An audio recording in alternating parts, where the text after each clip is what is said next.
What's up guys, Hassan here, and in this free training, you guys will learn the exact same strategies that I have used to start pre-handling my objections and close over $2 million of consulting product in the last 12 months alone. I see so many closers talk about the fact that they're really good at handling objections, when in reality, guys, you're good at handling objections if you stop them from arising in the first place. So check out these tips in this free training, and I'll see you guys there. What's up guys? So in this video, we're going to be talking about how you guys can actually start pre-handling your objections on your sales calls. I don't have too much written here because a lot of this is just going to go off the cusp. So let's just dive into it. And pretty sure the video is going to be decently long, but we'll see how long it ends up being. Okay. So one core idea that I need you guys to understand initially is the fact that you guys can actually stop certain objections from actually arising, right? I know this sounds crazy, but like back in the day when I used to take my sales calls, guys, like a huge problem that I had is I was like, fuck, like I keep getting these objections happening again and again. And it's so annoying. And like, I got pretty like decent at dealing with them, but it was still pretty frustrating because I was like, how can I stop them from coming up in the first place? And then I realized, I was like, wait a minute. If I know that an objection is going to come up no matter what, right? Like if I know that, okay, at the very like last 10% of the call, like a certain objection is going to come up, why don't I try actually handling it before they can even think of the actual objection, right? That way I'm taking away their ammunition. Right? If that makes sense. So you guys can actually get rid of certain objections from arising.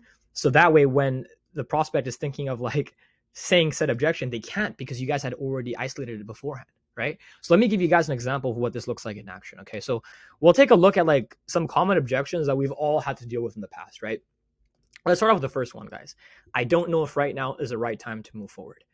Right? So how can I pre-handle this objection from even arising in the first place? Well, one thing that I would actually do, guys, is like when I'm in the discovery portion of the call, what I would do, and by the way, guys, your discovery portion of the call should be a lot longer than from what I've seen from most of you guys doing, right? I typically see like discovery calls being like 5 minutes long. It should minimum be at least 15 minutes, right? So to stop this from arising in the first place, well, one thing that I would ask the prospect is I would be like, let's just say I was talking to a guy by the name of like Jared, right? I would be like, hey, Jared, if we actually have the solution for you in terms of, booking in more calls, is that something that you'd want to move forward with like 3 months from now, or to be as soon as possible? Yeah, Hassan, like it would be as soon as possible. Great, man. But like, why not like a week from now or 2 weeks? Why do you feel like you need to move forward right now in terms of solving your problem where you're not getting enough appointments booked in? Because Hassan, if I don't move forward right now, things just aren't going to look too good. Like my calendar's really empty already and I'm losing out on too much money. Okay, got it. So two things, guys. Number one is because I got the prospect to admit that they have to move forward ASAP. And number two is actually got them, not only did I get them to admit that they have to move forward ASAP, I actually got them to admit the reason as to why they have to move forward ASAP, right? And I got them to verbally articulate it, right? So what this has done for me is, number one, it's reinforced in their brain that they have to move forward right away, but it's also given them a reason as to why they have to move forward right away. A lot of these things within the prospect's brain are actually like just completely like internal and they haven't yet like spewed it out. But because I've gotten them to admit it, they now know their why in terms of why they should be buying, right? And that is very, very powerful. And one more thing as well is it's a lot more powerful when you can get the prospect to admit their why rather than telling them their why, right?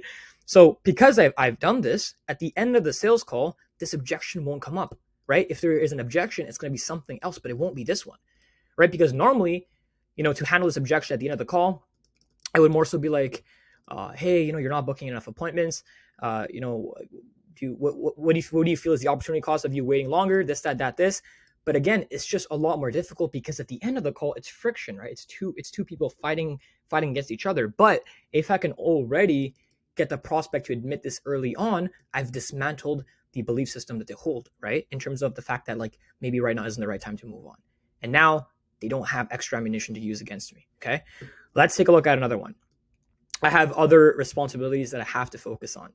Right? I remember sometimes, guys, early on in my sales career, I would get some people being like, hey, I have a full-time job, I have a part-time job, or hey, I'm a student, I don't know if I can balance this quite yet. And I would get so pissed off because in my head, I was like, fuck, I know this guy's lying. This is bullshit. Like why would he hop on the call if like he couldn't even solve this problem, right? It would piss me off so much. But then I realized, okay, it's just a bullshit objection. Let me just fix this early on in the call, right? So now what I do is when I'm on a sales call, I always ask the person, I'm like, hey, Jared, aside from running this agency, is there anything else that you're focusing on? Like, do you have like a job, a part-time job, or are you like a student? No, Hassan, I'm not really a student right now, or no, I don't really have a part-time job. This is my full-time focus. Okay, perfect. Right? So this is not going to come up anymore, right? Okay, this one's quite tricky, guys. I can't move forward without my business partner. I see people fuck this up so many times. Okay, you got to be very, very, very meticulous about this one. Okay, so how can you handle this? Well, check this out. So here's what I like to do, right? So initially on, like when I start off my call, I always ask the person like, hey, does anybody else need to be on this call today, or just the two of us? And if they have a business partner, they'll typically mention like, they'll be like, hey, like I have a business partner, but he's not able to be on this call today. And I'll be like, perfect.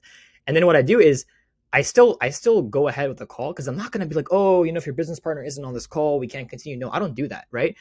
I still want to continue the discovery process. Why do I want to do this? Because I want them to get a feel of the fact that I'm an expert and I can actually help them. Okay. And this is going to serve me better on in the call. So I still continue with the call as usual. And I basically complete the discovery process. And then what I do is, in between the discovery process, guys, I also ask them like, hey, when it comes to your partner, like what key role does he play within the business, and what key role do you play within the business? Right. I understand that information. And then I also get the prospect to tell me, like, whether or not, like, when it comes to moving forward, like he would have to run it by his partner, right? And when I say this, I frame it in this way. I say, hey, Jared, so, obviously, based on what you told me, yourself and your partner, Aaron, are both co-founders within the company. When it comes to moving forward, like, wouldn't you say that, Aaron would have to be present when it comes to just moving forward with the company? Yeah, Aaron would definitely have to be present when it comes to moving forward. Fantastic.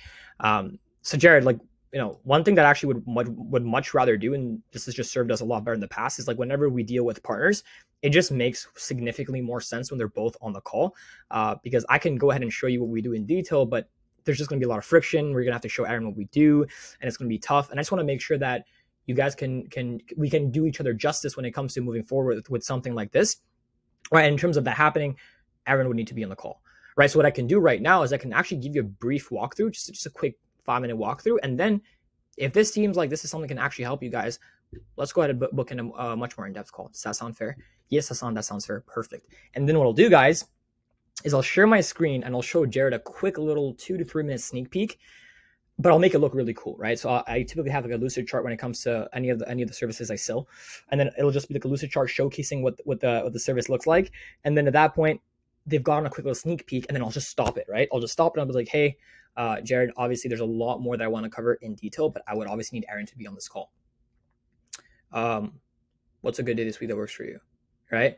And then from there, I'll literally like share my screen. I'll open up my calendar. I'll book them in. I'll make sure that he adds Aaron's email in there as well. And I've always had like the partner show up. And this happens because of, number one, at the fact that like Jared now feels like, oh shit, I didn't even get all the value yet. Like I have to actually hop on the call with my partner to get all the value. And number two, I have more leverage now, right? Because I have not laid out all of my cards out yet. I still have some cards hidden, right? So 1 and 2 are basically the same, but this is how you actually get the partner to show up, and this is how you can actually close them, right? Because if you guys just pitch the first partner completely, what's going to end up happening is you're going to have to rely on his selling ability to show the second partner in terms of what you guys are offering, and oftentimes it's not going to work out well, right? So it's a huge pain in the butt. Or if you guys say too early, like, look, when it comes to taking these calls, both partners have to be present, it's just too combative, right? So for this, you have to be very, very meticulous, right? I'm actually going to make a video in depth about it, because the explanation I gave was decent, but I'd much rather make a much more in-depth video about this. So look out for that on YouTube. Okay. I need to think about it. Okay. So when it comes to I need to think about it, you guys still might get this objection later on. At the end of the call, even if you try to pre-handle everything, but there's a very, very specific way of actually dealing with this objection. Okay. So one of the biggest mistakes that I see people doing is like, oh yeah, I see that you need to think about it. I get it, man. But like, what do you need to think about? That's horrible. Don't say that on your calls. Okay. So what I like to say is when I get out, I need to think about it. I'll be like, hey, Jared, I totally understand you need to think about it. Now, when it comes to what you need to think about specifically, does that have to do more so with like finances, or would you say something about the program is a bit iffy, right? Why do I say this? Well, the reason that I say this is because I want to give the prospect permission to actually talk shit about the product. And so when I add the part is something a bit iffy, they're not going to feel like they can be comfortable and honest with me. Okay. So if they say, yeah, it's a combination of both, at that point, I'll be like, hey, totally understand. Let's just take finances and put it to the side for just a sec. What is it about the program that you find a bit iffy? Right? They're going to tell me, I isolate that objection. And then what I do is I go back to the price. And let's just say I'm selling something for like 10K, right? I go ahead and I say, Now, what is it about the 10K that scares you? Right? And they're going to be very, very honest with me. Yeah, I think this can help me, XYZ. I just think that 10K at one time it's just a massive investment. Okay. At that point, I would be like, okay, perfect. Now, price aside, do you feel like this can actually help you? Yes, it can. Okay. And if it wasn't for paying 10K one time, is this something that you feel like you would be comfortable moving forward with? Yes, I would. Okay, perfect. Now, if we could have some kind of payment plan option, would that make things a bit more digestible for you? Yes, it would. And then at that point, I offer them a payment plan option, and then we're in. Also, guys, I'll make another video about this, because if I just talk about all the specific nuances in terms of how to handle this video is going to be like 30 minutes long, right? So I'll make a video about this as well. And last one, I'm not sure if this can help me quite yet. This is a massive one, right? And if you guys saw my story that I made yesterday, this is something that I see a lot of people dealing with, and they deal with it in the wrong way. Okay. One thing that you guys need to understand is, do not pitch the prospect your fucking service if they themselves don't even think that it can help them. All right. So yesterday, as an example, I closed a deal yesterday for $3K for one of our services. And the individual that took the discovery call, he wrote down the notes and go high level. He wrote down like, hey, this guy is a bit skeptical right now. Like, he's not even sure if our service can help them yet. Right. And I realized that. So what I did is, in the discovery call, I brought that fact up, right? So for example, I was telling this guy, VA specifically, an offer refinement. And I asked him, I was like, hey man, from my understanding, you've actually hired, VAs in the past, and things kind of just went south. Like, why did things go south? Right. And he was like, oh, I hired them myself. It was for an email service. Like, we were using emails. And he was like, yeah, I was doing emails with the VA. So basically the VA was going ahead and finding the emails for me. And then I was just letting, Lemlist run the emails for me. And I told him, I'm like, hey man, how many emails did you send out and how many calls did you book in? And he's like, we sent out 1,800 emails, almost 2,000, and we booked in 4 calls. And I was like, okay, do you think the VA was at fault here? Or do you think the system itself is just not sufficient to yourself actually booking in calls? And he's like, yeah, I think the system itself is not sufficient in booking in calls. And I was like, okay, would you say you'd be open to giving the VAs another shot? And he said, yes, I would. And then I said, number 2, how was the performance of the VAs? And he's like, the VA was like good. He was responsive, but I feel like the VA could have done a better job. And I'm like, why do you feel like that? And he's like, well, because I just feel like the performance wasn't up to par. And I was like, okay, any specific reason you can think of that would lead to the VA not being up to par? And he's like, because I hired the VA myself. And then I went ahead and I drew the analogy in terms of, himself not having that much experience. And I said, hey, you've only been doing this for 4 months. Do you feel like you right now have the ability to train a VA to be comprehensive and to be able to perform at their full capability? He said no. And I said, why is that? And he's like, because I'm new. Right.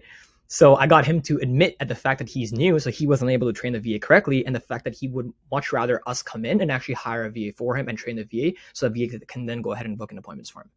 But I went through that entire sequence. So what I did is I converted his mindset to actually believe that he needs VAs. His prior experience was due to his own fault. Even though it was negative, it was due to his own fault. And the fact that the VAs can actually help him.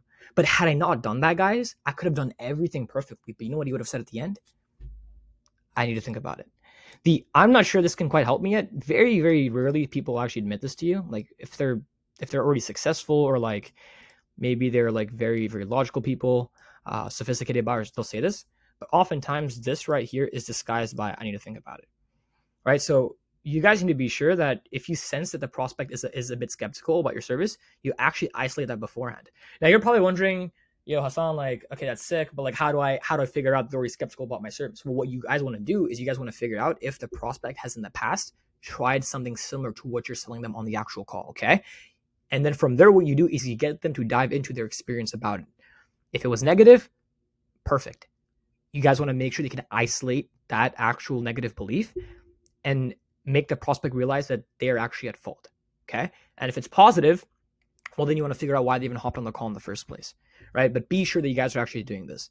We're already 14 minutes in. So yeah, guys, I hope that this video was helpful. If it was, I'm actually going to go ahead and drop a link attached to the actual Loom, where if you guys need help with your sales process, maybe you guys aren't closing as much as you should. As I said before, if you guys haven't closed, a call in your past 4 calls, definitely check this out. So if that's you, or if you guys feel like you guys are just burning a bunch of calls, I'm going to leave my booking link down below where you guys can go ahead and book in a quick 15-minute call with me, and we can figure out whether or not it makes sense to go ahead and potentially work together to fix your sales process. So I'll see you guys on there. And other than that, I wish you guys a beautiful rest of your day and keep closing, guys. Take care.